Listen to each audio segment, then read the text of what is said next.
সুপ্রিয় দর্শক বিন্দু, গীতা বিশ্বাস ৩৬০ চ্যানেল থেকে আমার সমস্ত বন্ধুদের প্রতি রইল আজকের প্রীতি ও শুভেচ্ছা। বন্ধুরা, একটু শোনা হোক, দেখা হোক। এই তো ওয়েদার চেঞ্জ। হ্যাঁ, একটু বৃষ্টিও সেদিন হয়ে গেল। চারিদিকে শুধু কাশি কাশি কাশি। এত কাশি কেন, সেটাই ভাবতে হবে যে কাশি এত কেন, তাই না? ধুলোতে কারো, ঠান্ডায়, গরমে এক একজনের এক এক টাইপের কাশি। এইবার কোথা থেকে কাশি আসছে? লাং।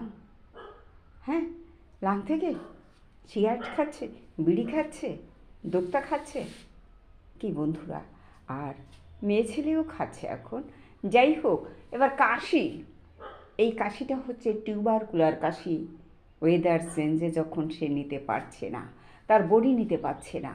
প্রকৃতি তো আর খেলা করে, এভাবেই খেলা করে, এখানে কোনো ভুল নেই। কিন্তু সে তো নিতে পারছে না, তার বডিটা কমা। অনেকে আবার এই ওয়েদার চেঞ্জে ভালো আছে, আছে না? অনেকেই ভালো আছে। সবাই তো একরকম নয়, একই জেনেটিক কোড নয়, বিভিন্ন করে তারা বিভিন্ন মানসিকতায় তৈরি হয় এবং শারীরিকতায় কেউ নিতে পারছে, কেউ নিতে পারছে না। যেমন কেউ টক খেলে কষ্ট হচ্ছে, ল্যাকসিস, টক নিতে পারে না, অ্যাগ্রাভশন। তাই বলছি বন্ধুরা, এখানে হোমিও মেডিসিন এমনই মেডিসিন, ভাবাই যায় না, একটু সঠিকভাবে দিলে দারুণ রেজাল্ট। কী বলবো, আজকে এখানেই রাখছি।